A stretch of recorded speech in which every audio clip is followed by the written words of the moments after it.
नमस्कार, DS चौहान के YouTube channel पर आपका स्वागत है। आज का टॉपिक है स्वाभिमान और अपना सम्मान।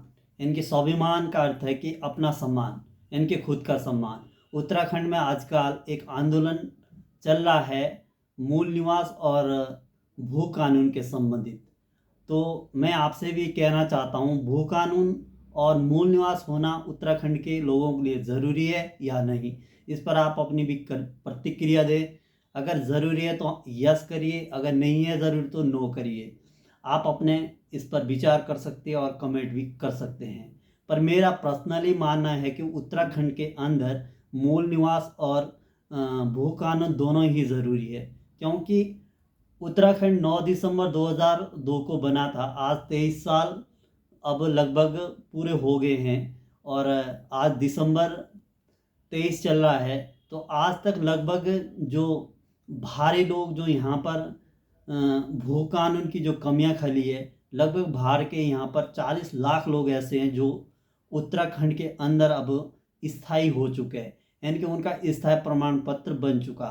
हो सकते हो तमिलनाडु के, हो सकते हो केरला के, हो सकते हो महाराष्ट्र के, हो सकते हो बिहार के हो, या फिर नॉर्थ ईस्ट के हो, या फिर पूरे दक्षिण भारत के कहीं के भी हो सकते हैं, और उत्तर भारत के भी जितने भी राज्य हैं, वो चाहे यूपी हो चाहे हिमाचल हो, चाहे अन्य राज्य कोई भी हो, तो कहीं ना कहीं दूसरे राज्यों से यहाँ पर आकर 40 लाख तक लोग यहाँ पर स्थायी प्रमाण पत्र बना चुके हैं। और यहाँ तक फॉरेन के भी लोग हो सकते हैं, वो चाहे नेपाल के हो, चाइना के हो चाहे यूरोप के महाद्वीप के हो, चाहे वेस्टर्न यूरोप के हो, चाहे नॉर्थ ईस्ट के हो, कहीं के भी हो सकते हैं। वो यहाँ पर लगभग 40 लाख लोग ऐसे हैं जिन्होंने यहाँ पर स्थायी प्रमाण पत्र बना चुके हैं।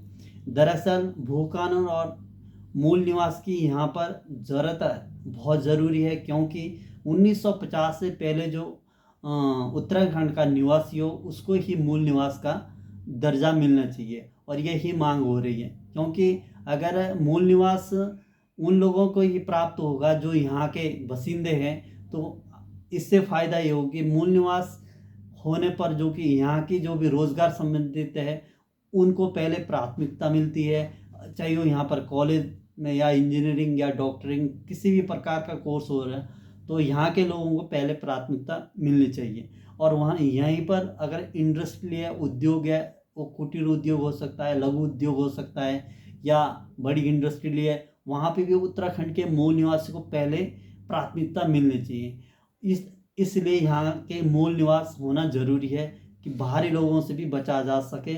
और भू कानून इसलिए ज़रूरी है कि अगर भू कानून लागू किया जाए तो जो बाहर के लोग हैं, दूसरे राज्यों के लोग हैं, उनसे ज़मीन खरीदने से बचा जा सकता है। आपकी ज़मीन आप पे ही रहेगी, आने वाले समय पे आपके लिए बहुत कारगर सिद्ध होगी।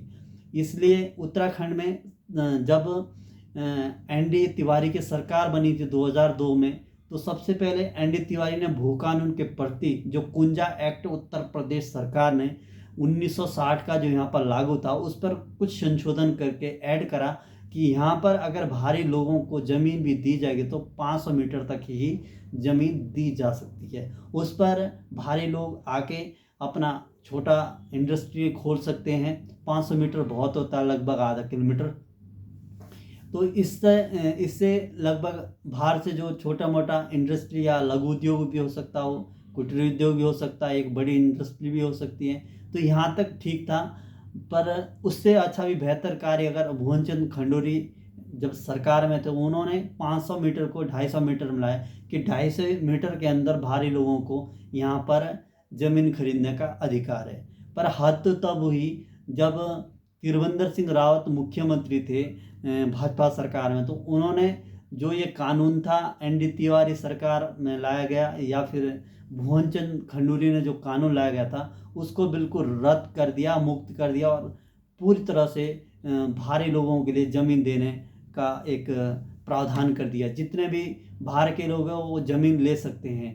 तो ये कहीं ना कहीं ये गलत हुआ है। उत्तराखंड में अब सारे बाहर के लोग बसिंदे हो गए हैं। जैसे आपने देखा होगा, मसूरी एक अपने आप में पर्यटक स्थल है। नैनीताल पर्यटक स्थल है, चक्राता पर्यटक स्थल है।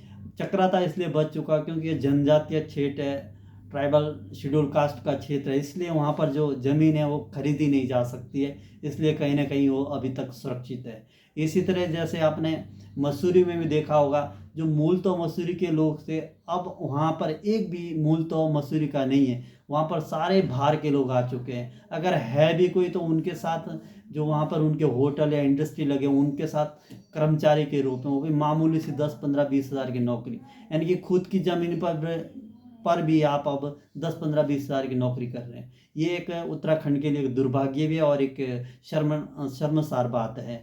तो मैं समझता हूँ कि उत्तराखंड में एक भू कानून और मूल निवास दोनों ही बहुत ही ज़रूरी है, बहुत ज़रूरी लागू किया जाए।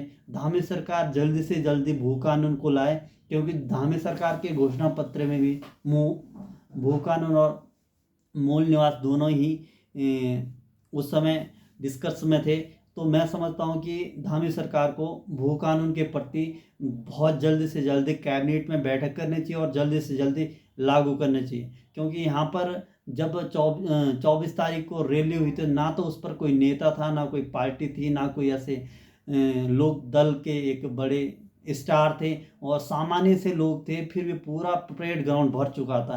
कहीं ना कहीं अब लोगों को लग रहा है, उत्तराखंड के लोगों को लग रहा है कि उत्तराखंड के अंदर जो यहाँ की संस्कृति है, जो यहाँ का धर्म है और जो यहाँ का अपना कल्चर है, उसको बचाए रखने के लिए भू कानून और मूल निवास जरूरी है।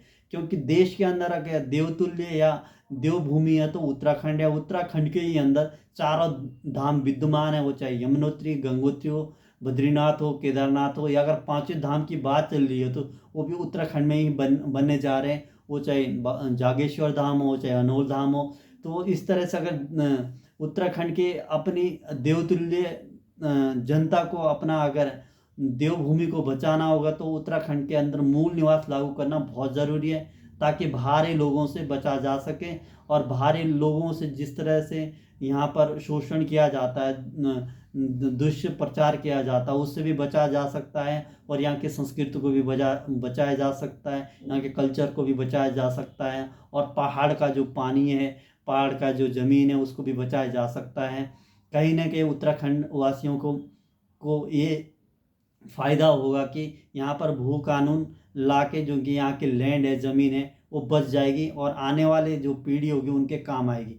अन्यथा अगर भू कानून जल्दी नहीं आया तो यहाँ के लोगों को बहुत नुकसान झेलना पड़ेगा। इसलिए जल्दी से जल्दी यहाँ पर भू कानून लाना अनिवार्य है। जिस तरह से नॉर्थ ईस्ट राज्य या अन्य राज्य जो हिमालयन राज्य है, उन पर भू कानून आर्टिकल 371 ए से लेकर जे तक जो भी प्रावधान बनाए गए अपने आर्टिकल के अनुसार यहाँ वहाँ पर भू कानून है।